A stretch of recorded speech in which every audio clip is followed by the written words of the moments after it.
Welcome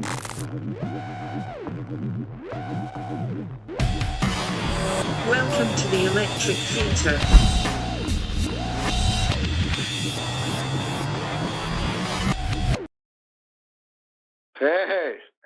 Hey, dude. What's going on? Just virtual schooling, exercise, all the good things that, come with the first 4 hours of just being awake. Virtual schooling. Like, Yeah. I haven't even heard that concept yet. I'm dealing with it, but I haven't heard it said like that. That makes me feel old and old and over it. Old and Right? over it. Something. Yeah. I can't tell you how much I agree with that.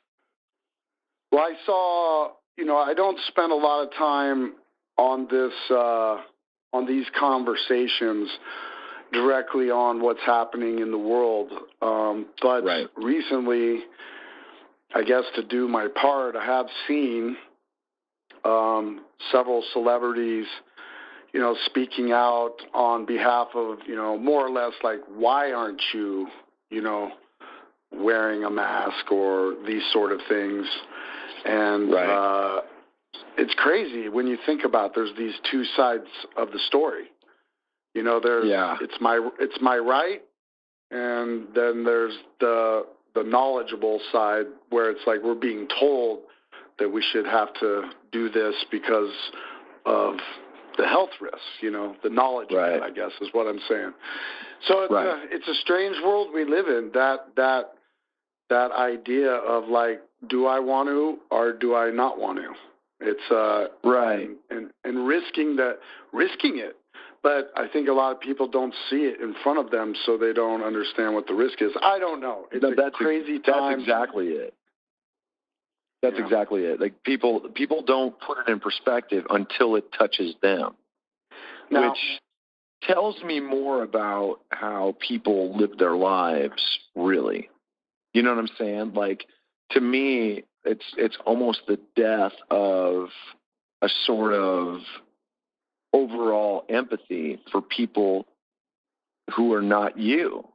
You know what I'm saying? Like, there used to be kind of at least a reservoir of empathy for people who aren't you, people outside of your circle, people, that you've never met before, universal international empathy. And that has slowly eroded in our society for whatever reason, whether it's political or cynicism or just, people being affected by violence or people being affected by, events in their own lives. It seems like that has shrunk so much to the point where people would rather just be stubborn and stuck in their own ways than really think about the larger picture, the bigger picture. Well, that's exactly it. And the only reason why I'm even bringing it up is because you throw out right from the beginning virtual schooling. So, for example, a lot of these people, they're dealing with virtual schooling, but still not admitting to the issue at hand. Right. Like they're literally on the phone trying to figure it out, but then outside in public just doing the opposite. So it's it's in front of us, whether you like it or not. Whether you can see it or not, it's in front of you. So it's a very strange thing that a lot of people don't see this, and that's what's disturbing to me is like it's almost been written that way that, just half the people are going to disappear. Zombie apocalypse. That's the real zombie apocalypse, man. Everybody wants to joke around, but when everybody's sick and there's only a few people that aren't, that's real zombie stuff. Right. No, not only that, but that's like it's Contagion. It's Mad Max. I mean, it's a breakdown of the very thought of anything solid as far as like civilization goes, man. Society as a whole. I mean, it it reeks of almost like that self-immolation.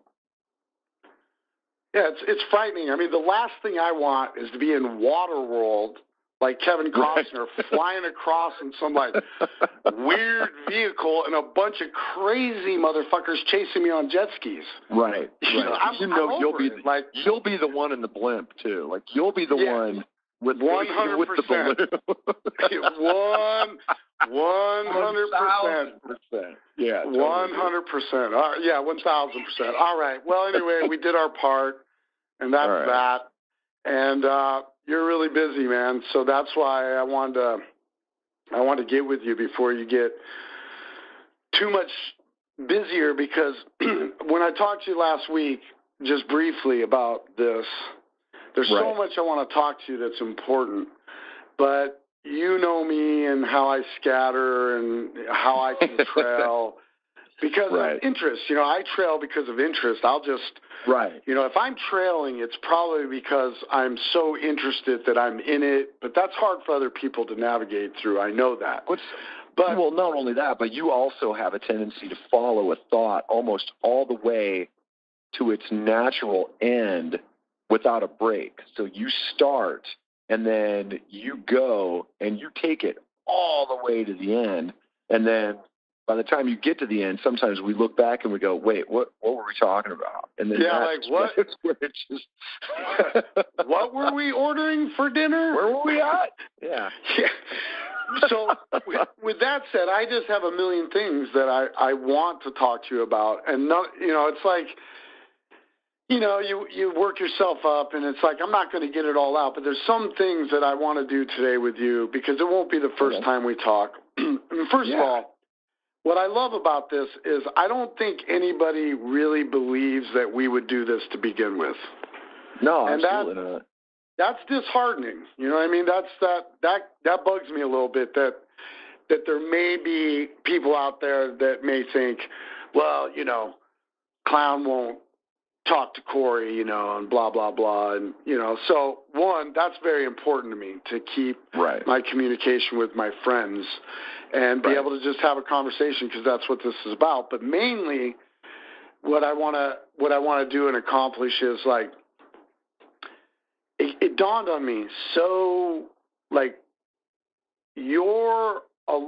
I look for people that are like me in artistic ways to be able to explain myself better to the people that are involved with me, around me.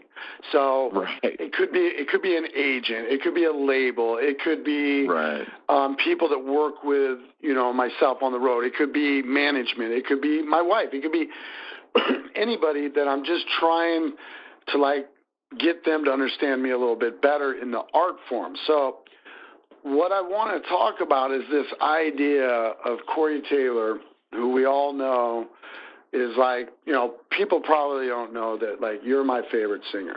So you're my favorite singer in my favorite band. They go hand in hand. Slipknot's my favorite band, always will be. It just is because it's more than a dream, and you're my favorite singer. So that confuses people, that you, a human, would go and do anything else artistic for yourself. Anything, whether it be this thing that I want to talk about today, which is called solo.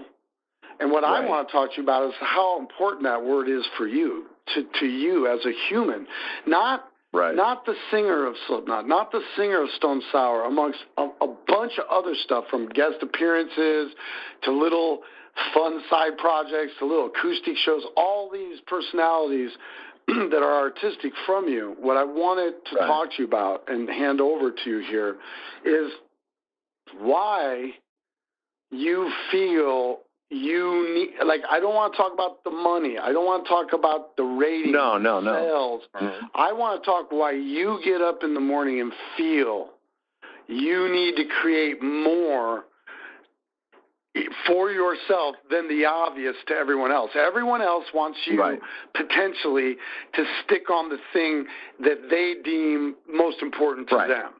Okay, so whatever that is, it could be any one of the things you do they deem is the most important, so they don't want you to do anything else. What I want to know and what I want them to hear and what I want to talk about today, because we're all like this, is just why do you get up and feel you need to create other canvases? That's a great question, by the way. Let me back up and chime in on something that you said, that people wouldn't believe that you and I would have this conversation, or we would even be a part of this. What people don't realize is that you and I probably have some of the best conversations that I've ever been a part of. Like, talking with you is one of my favorite things to do, whether it's on the road, in the studio, between albums, regardless of what it is and where we're at. Our conversations always stick with me because we talk about things that we don't necessarily get to talk with other people about. We have conversations that no one else would have. And that's why I love when you and I sit down and we talk about art, or we talk about movies, or we're just bullshitting, we're just, bouncing fun things off of each other. It's some of my favorite memories, and it's some of my favorite things that we've ever done. I don't know if I've ever told you that before, but I cherish those. And well, thank you so much. I feel you're welcome. I feel the exact same way, because we have a real honesty and truth with our relationship and speaking, because if we don't, we're unable to talk about some of those surreal things that both of us are going through, or potentially getting ready to go through. And we're both fathers, Yeah. We're both husbands. We're both sons.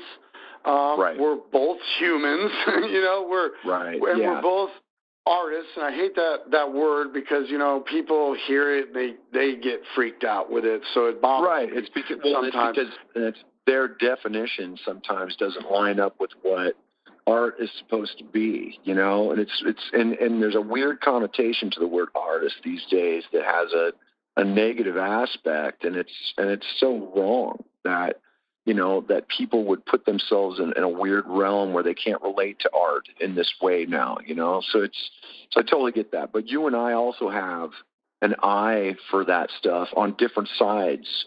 Like you, have so many different canvases that you play with, and mine are kind of a reflection of those canvases, which is why you and I work so well together. Especially when we're creating music, but also when we're just talking. We can go places, and sometimes we understand our metaphors that we're throwing at each other even more than anybody else in the room sometimes, which is rad. It's one of the few times that my art mind has ever had, felt kinship with anybody else's art mind. You know what I'm saying? I love that.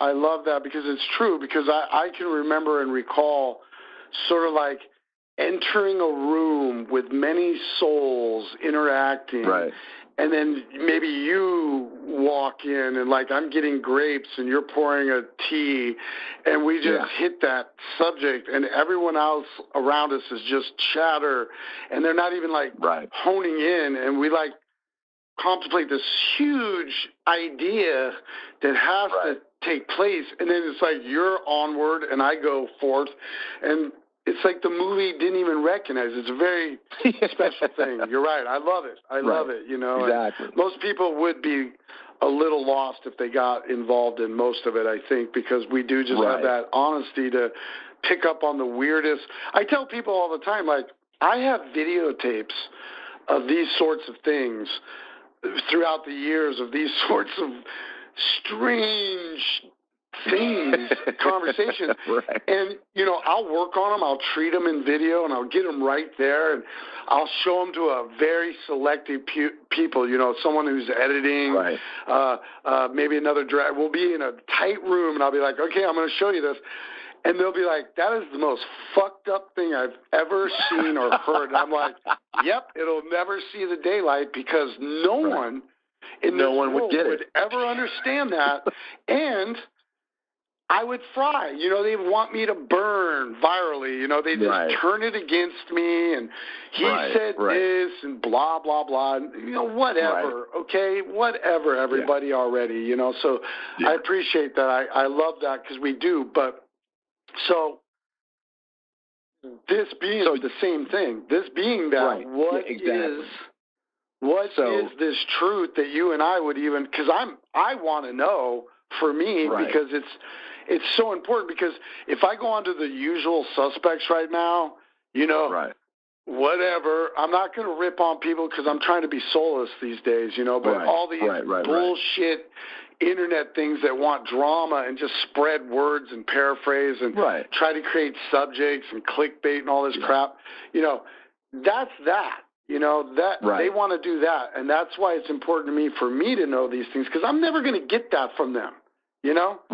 I'm never going to get any truth from them because they skew it. So anyway, I guess back to point before I get lost is that it's okay. What is in you for all these paintbrushes?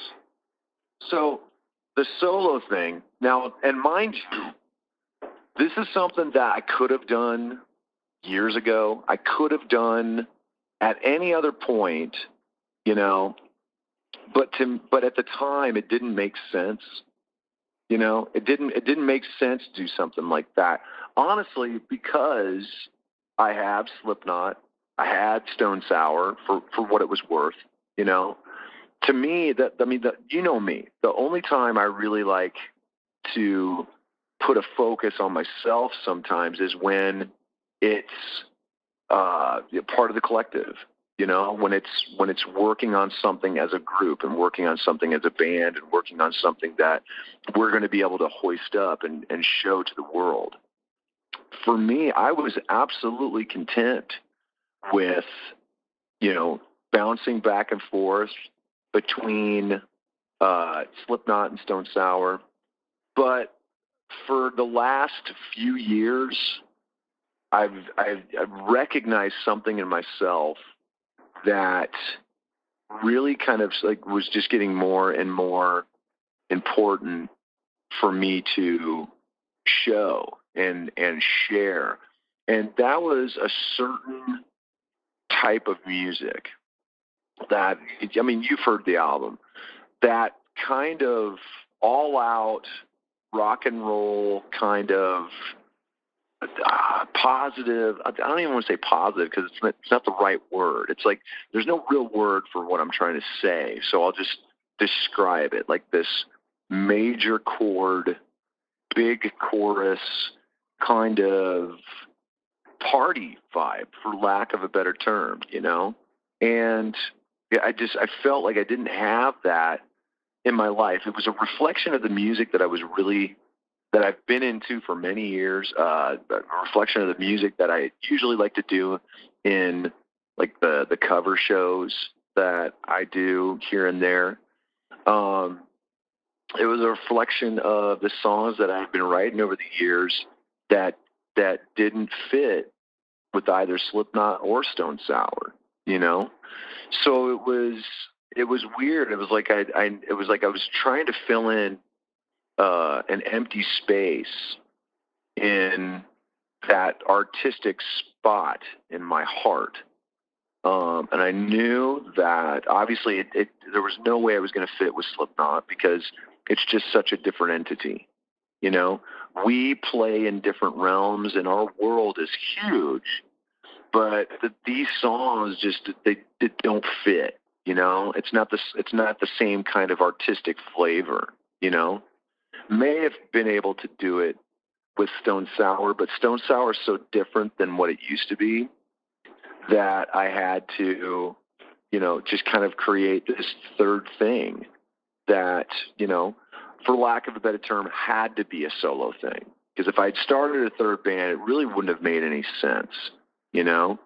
It just made more sense for me, especially at this point in my life, to be like, okay, I've written all these songs. You know, I did this. The focus is going to be on me regardless, even if I put the band together and I, you know, do this thing from a band perspective. The focus is going to be on me. The production is going to come from my head. Artistically, these are the way the songs, I want to hear them done. And I just knew that all of the work was going to be on me anyway. So it was just a matter of, okay, well, if I'm going to carry the load, then it's just going to be my name. It's just going to be me. I'll have friends come in and play with me, but for the most part, it's my project. It's me. It's what I need to do. And the more I was thinking about it, the more I realized that my heart needed it. You know how when you and I are working on side, like pieces of music together that may or may not work with the knot sometimes, and they become other things that, we really try to, kind of put out into the world to make sure that, they see the light of day because we want to share them with people. That's kind of what these songs were. These songs were parts of me that I really wanted to share with the world and kind of show the world this other side of my writing style that I'd never been able to show before, So I don't know if it was necessarily a need for me to kind of go out and be solo, but it was definitely one of those things where it was like, if I do this, I know I'm going to do all the work. I know I've already written all the songs. I know the focus is all going to be on me. There's no reason for me to start another band. At this point, it's going to be the Corey Taylor Show regardless. So I might as well just kind of take the helm and embrace it. It was really as simple as that. It really wasn't because I necessarily needed to be out front more, because I'm out front anyway, with both bands. I've got that and more. I've done the work just as much as anybody else, and I was fine with it. So it really kind of came down to the definition of what the project needed to be. For it to be taken seriously. And it came down to just me embracing the fact that it was going to be a solo project. Well, I feel that, and that brings me, that reminds me, I mean, you just said it, and it's kind of, I guess what I'm trying to translate to, like, our community. I don't really care about any other community. I care about our community. That's really what my focus is on. So I don't want to preach. I don't even want to try and come off like I'm trying to educate, because, you get called out and blah, blah, blah. Right. I always want to do my part to try and shed light on stuff when it comes to, like, the sensation of art. And you just said it.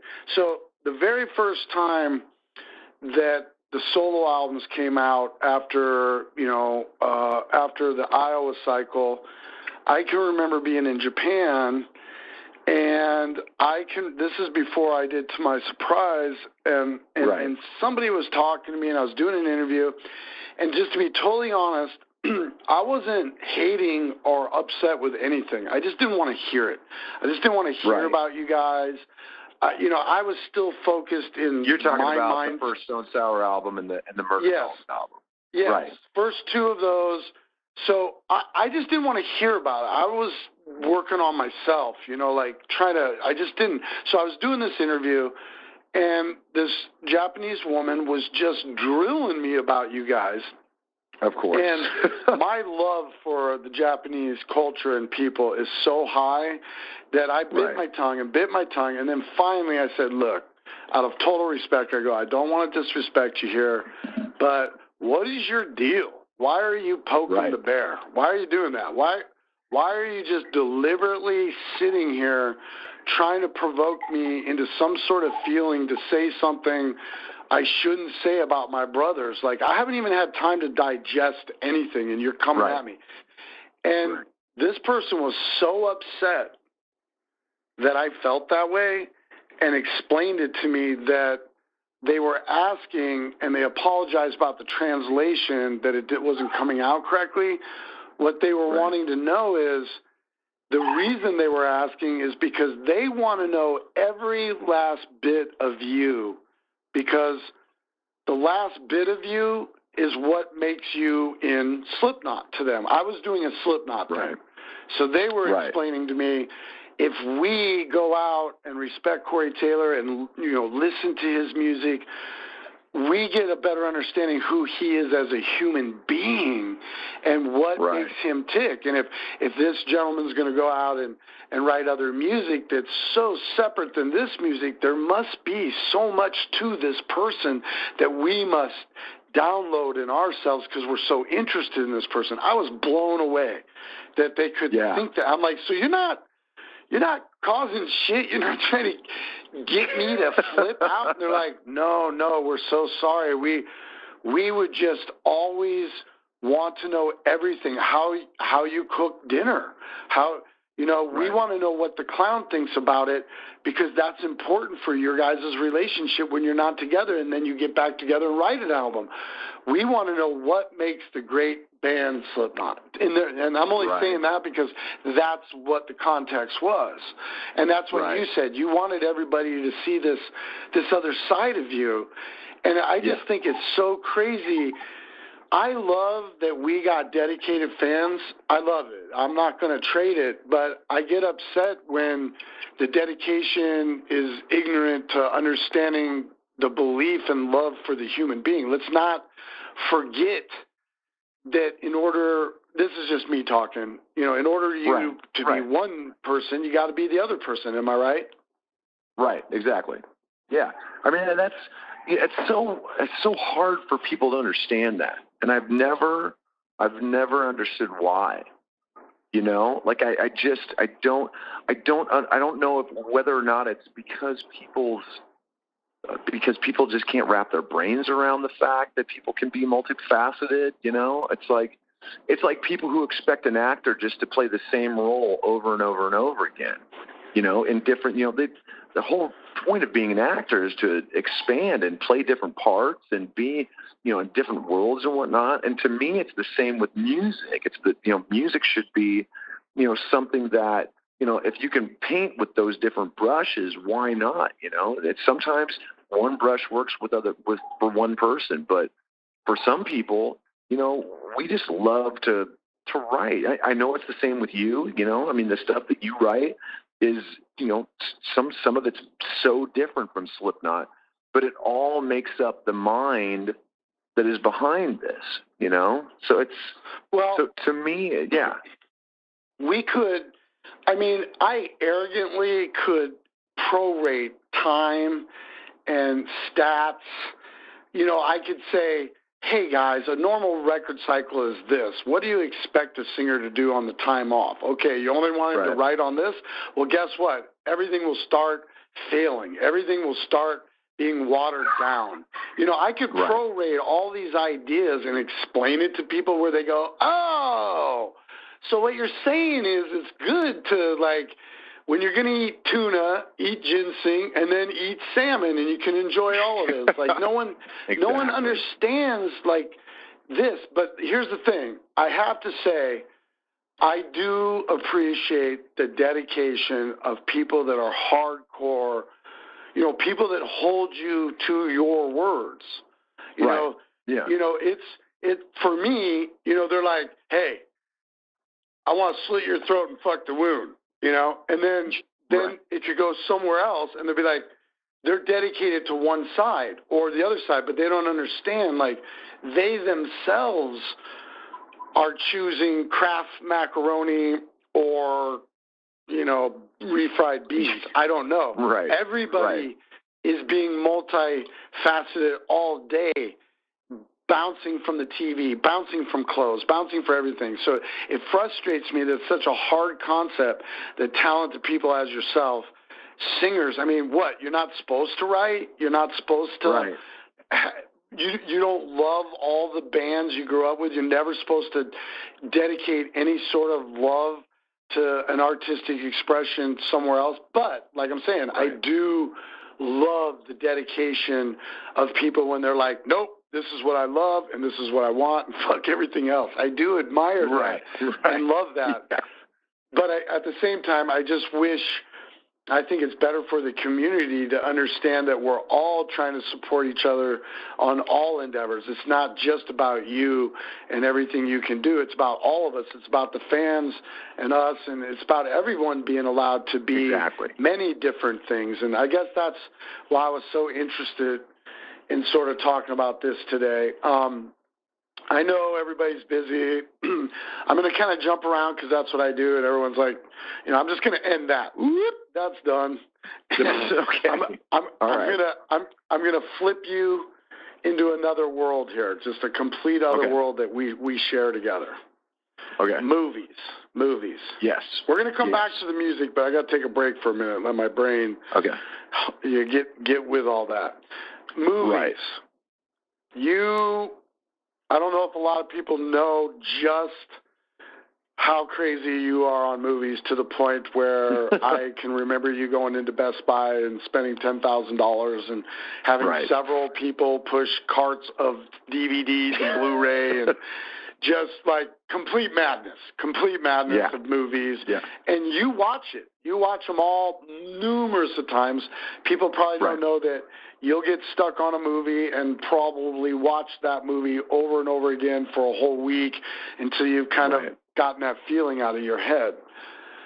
Right. So I have a question. Last time we talked, you made it pretty personal, and I was like, okay, I'm going to get on this one again because I don't understand this one, and maybe it's changed. It could very well have changed since the last time we spoke about this, but I'm betting it probably did not. Now, Once Upon a Time in Hollywood, have you seen it yet or not?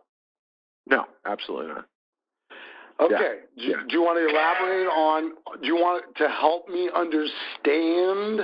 And then I'm going to do my best to convince you why you need to watch it. And then the next time we talk, whenever it is, we're not allowed to talk about this until we talk on the phone again. It could be 2 years from now. Then we'll talk about it. Right. But I want to elaborate on why you're not watching this 9th film of Mr.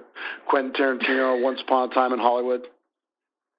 It's the same reason that I have such a hard time with Inglourious Bastards, is because I don't like movies that rewrite history, especially with something as gnarly as the Sharon Tate murders. I just think I have numerous issues with that movie. I don't like the way they portrayed Bruce Lee. I don't like what they did with the Sharon Tate murders.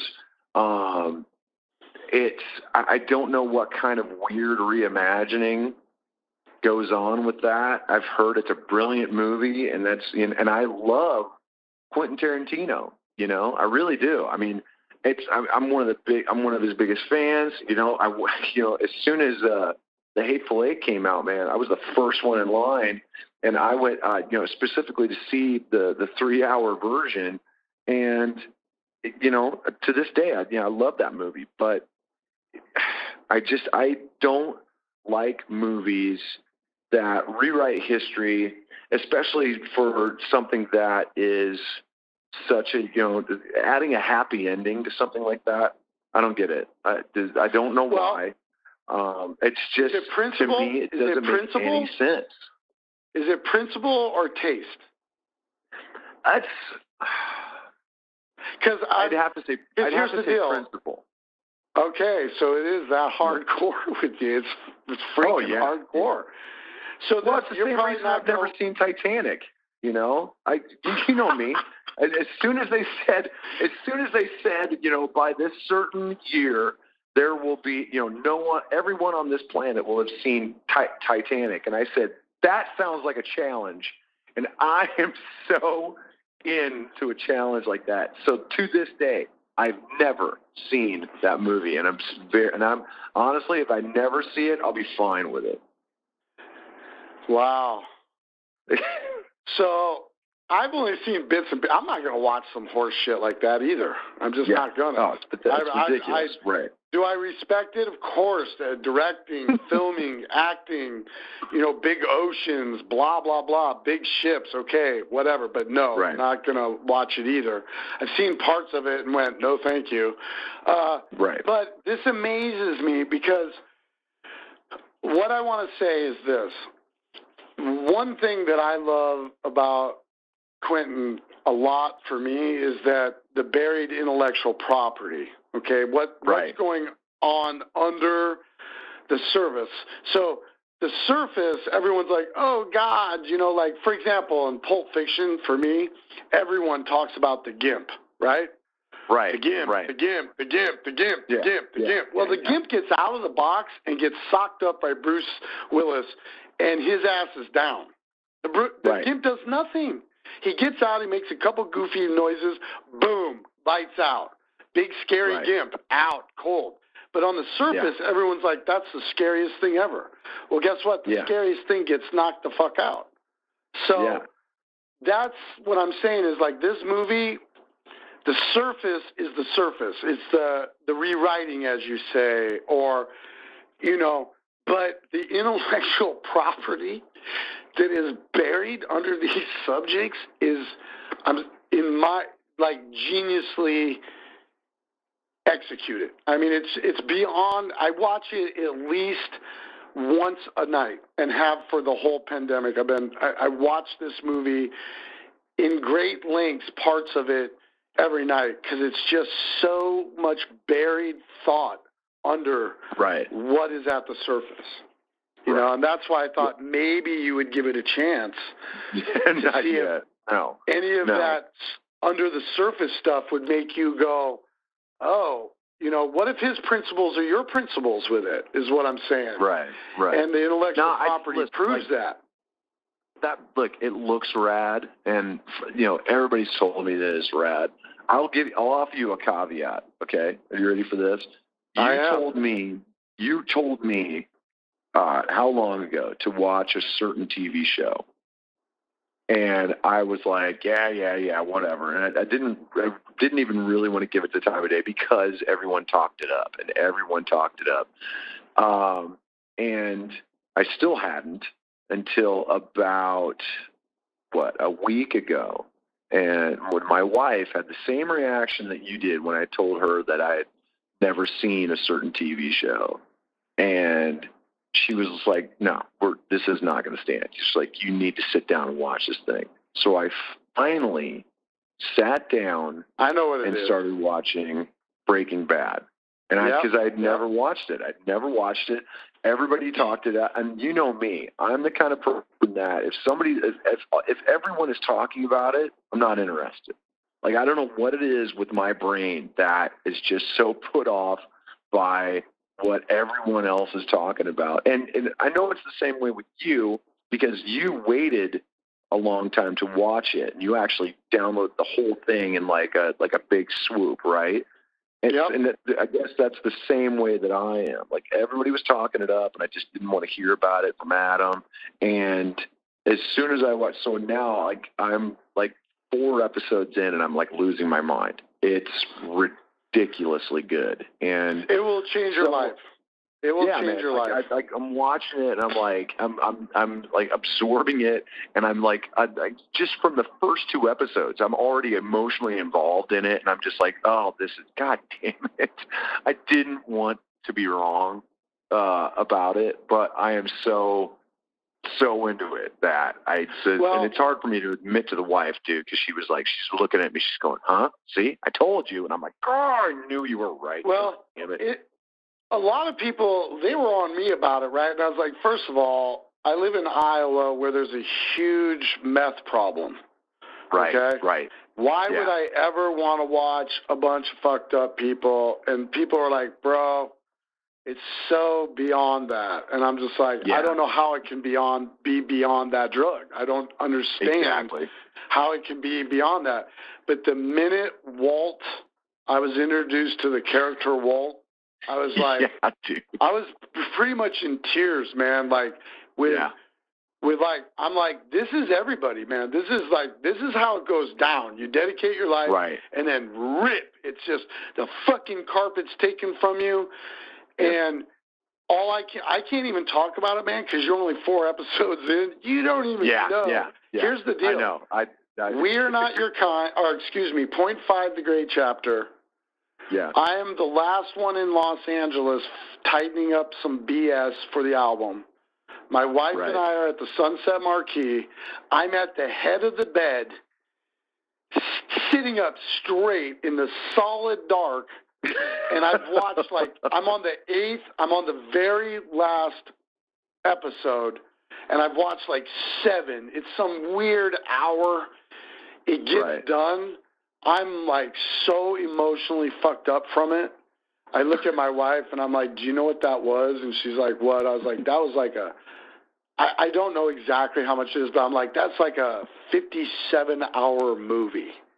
I'm like, that's how you make art, and that's how you get your point across. That's how you get all the ideas out of your head. If you're a vomiter, that's how you do it. And Walt and Jesse and all the characters, Hank, all of them, it's just like TV shows and great movies, such a great cast. And they just, you're going to love it, bro. I can't talk about it because you've only begun and you're not even going to believe the ride. And the journey itself is already so just crazy, dude. I'm like, oh, God.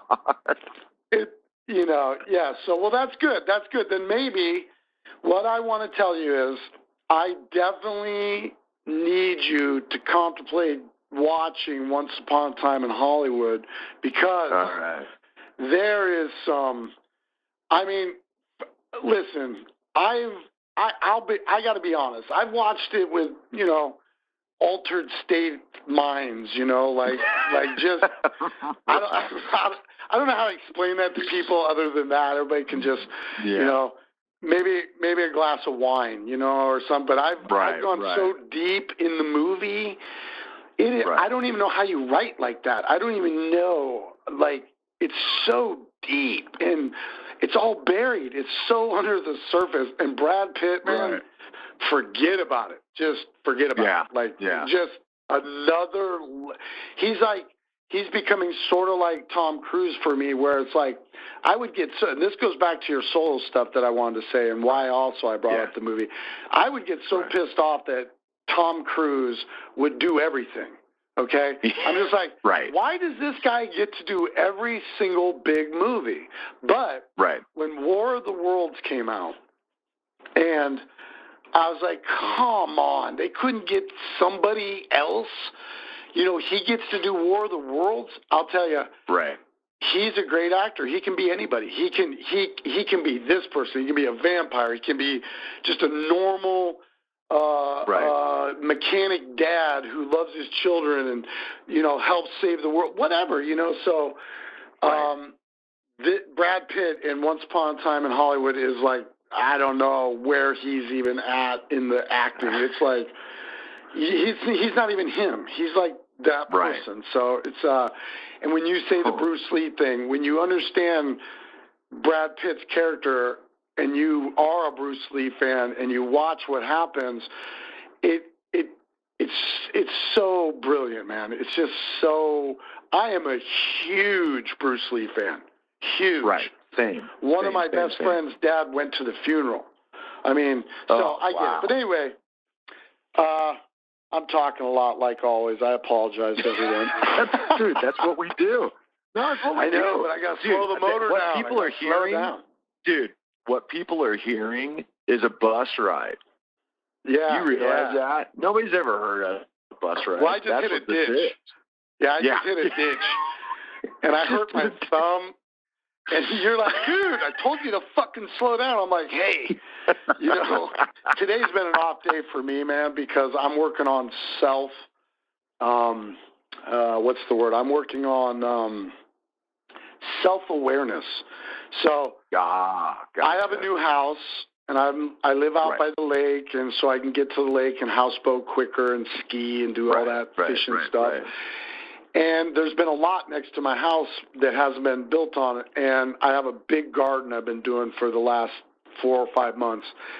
And I've been putting my art in gardening. So last night I ate a watermelon that I grew, and I'll tell you, I've never even examined a fucking watermelon, and they are some of the most beautiful printed sort of plant ever. I can't believe it.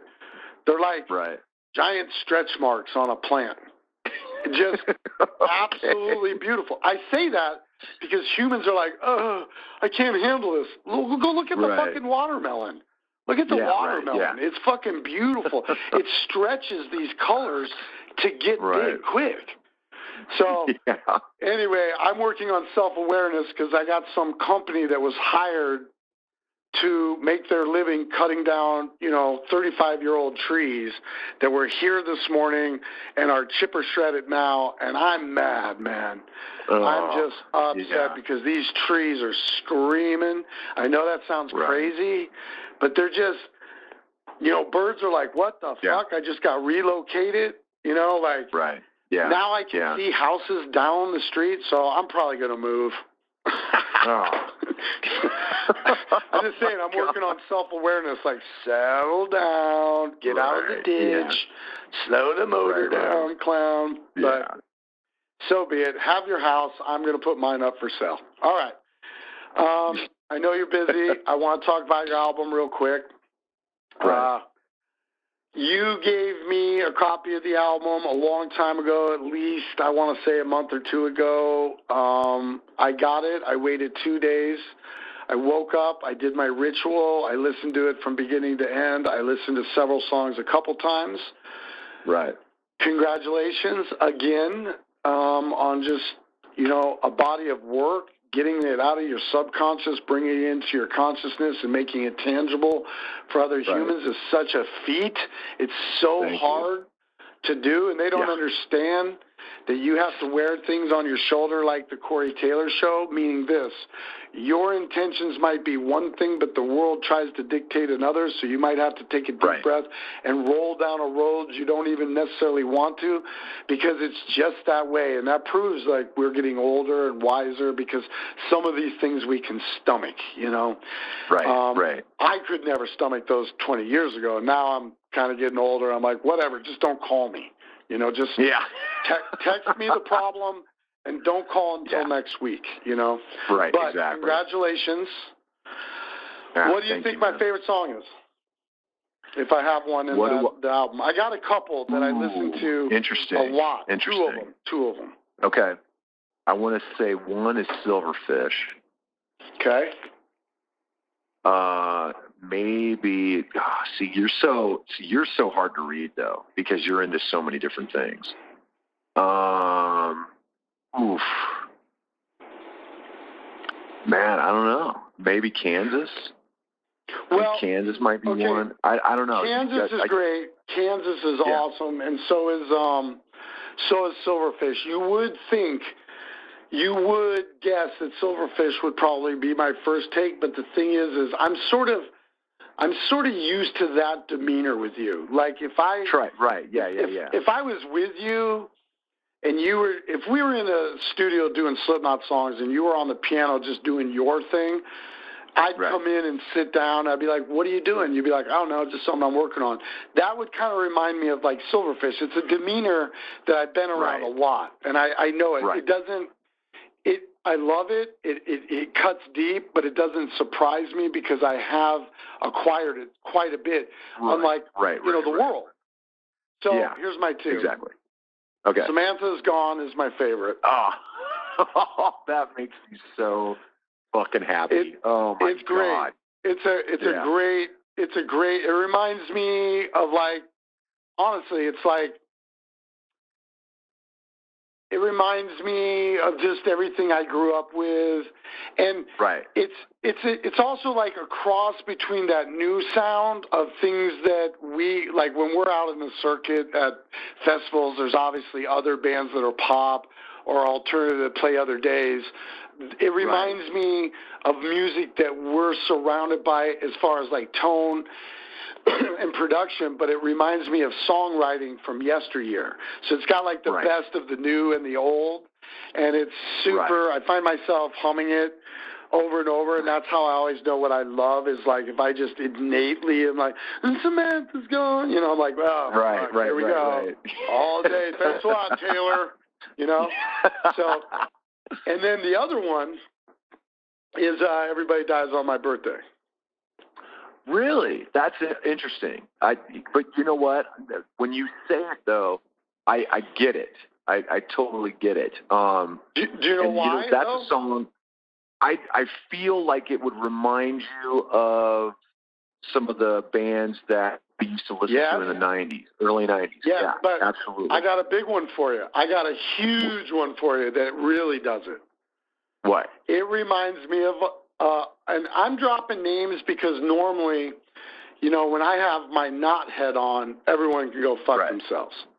Right, exactly. This is fun for me because I can have a conversation. It bums me out because I got to let everybody know a little bit more about me, and that fucks me up, you know, that I'm like giving myself. I get off the phone, I got to go straight outside into the garden and not think about this conversation, otherwise I'll go crazy. But the reason why I love that song is it reminds me of a modern-day Tom Petty. Really? It reminds me of, like, God, I love that. Like, just straight, like, what's the one song? Heading, Running Down a Dream.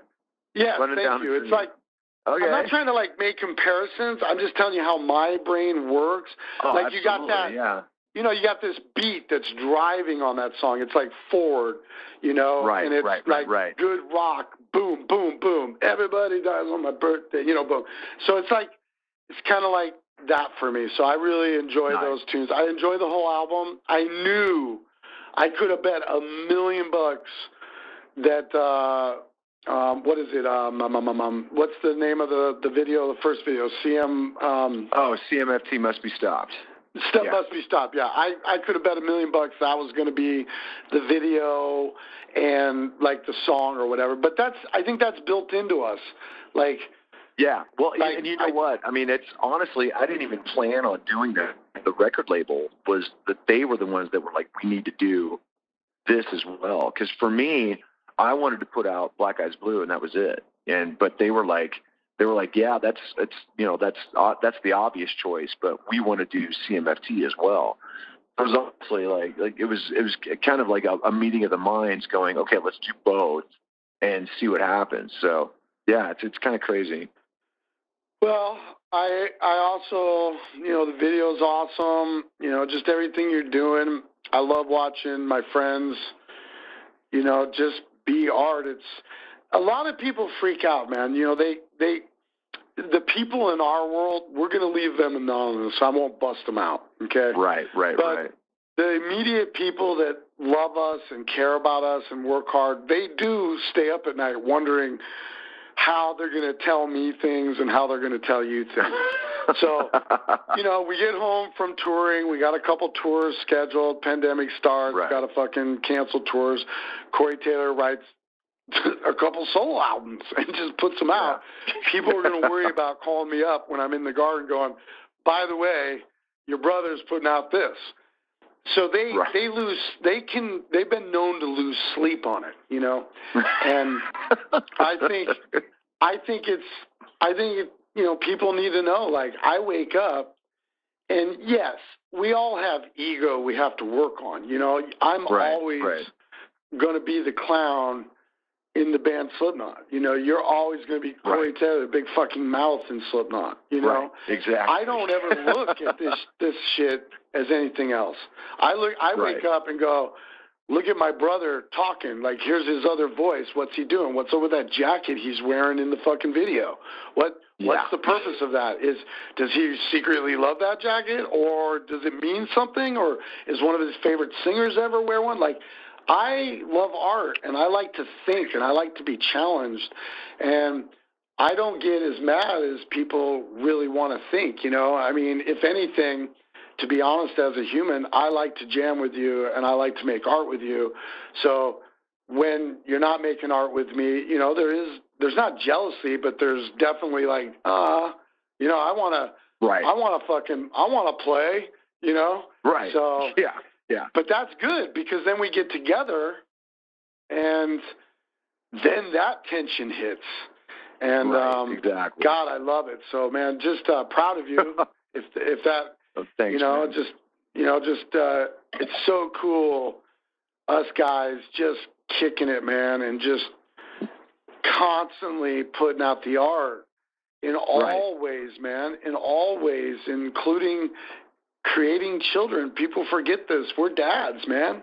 You know, you have several children, and try creating a solo album, you know, in their mind when you have children and things. You know, it's a big thing. So, man, it's awesome what you're doing.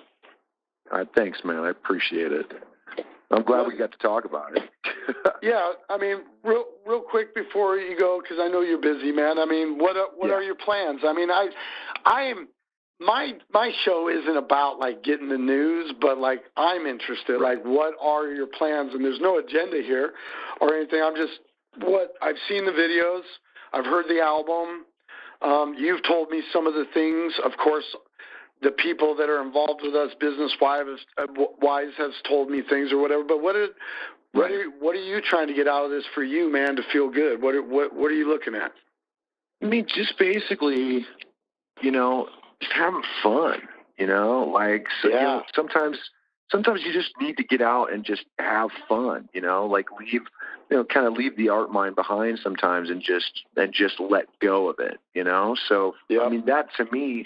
That's really just the ultimate goal, is to just kind of celebrate the fact that, you know, after over 20 years, we still get to do it, you know? So that's what's, you know, that's really my ultimate goal, is to just kind of be able to do that and take it out and share it with the people, you know, basically kind of hop back and forth between Slipknot, the spectacle, and the you know, the darkness of that, and then the richness of whatever I'm doing with the solo thing, you know? Well, that's good, man. Fun is so important, man. I mean, you know, people probably don't think we have fun, you know, and exactly. We have fun in the spectacle and we have fun in the fun. I mean, we're just, you know, it's such an important thing for our darkness, I think, is to try and even sometimes force a little. You know me, my family around me, they're like, lighten up, Francis. You know, like they're just like, yeah, exactly. They're on my ass all day, man. Like big bad clown. You know, I'm just like huffing and puffing all the time. Listen. Lastly, speaking of fun, so I wanted to end with this. So I got this show, Electric Theater, and I'm trying to have some fun. So what I did was I came up with this new thing that I thought that I've always wanted to like make videos about our two songs that I grew up on that I love. That sure, maybe they gave me a video, but like I want to portray what I think, what it does to me in my head. So it starts with like doing the cover, you know. So anyway, I did a cover recently, and me and myself and Tortilla Man, we're working on some music and getting some drums and stuff done, but we changed gears and I got one of my favorite songs that I'll tell you in a second. But when I threw it out to some people, they asked if you were going to sing on it just blindly. And I was like, well, that's interesting. You know, they were like, I thought that was interesting because I'm like, well, Taylor has all his stuff going on. Why would you think that I would just impose and get in there and try to get him to whatever? They're like, no, it'd just be perfect for the song. So anyway, I'm going to send it to you, Tate, because it's for the Electric Theater. I just want to give people like an insight of like some music that I like and just redo it and have some fun with it. But the first song I'm doing is Steely Dan, Do It Again. So I'm going to send it over to you. And if you like it and it's your thing and you feel the groove that we did, because we did a Tortilla Man clown thing to it, and a lot of people probably don't know the writing that me and that gentleman do. So we put our specialty on it. But I'm going to send it to you, and if you like it, maybe the ET crowd can hear it, because that's where it's going to go. I'm just going to take these covers I do and put it up for their listening pleasure as well, to create other fun stuff. But and if you don't like it, you don't like it. No. There will be no hard feelings. Please do, man. Send it to me. I'd love to hear it. I'm into it. And it's supposed to be all punk rock too, so you can get it. It's just going to be the music, and if you feel you can sing to it, you go for it.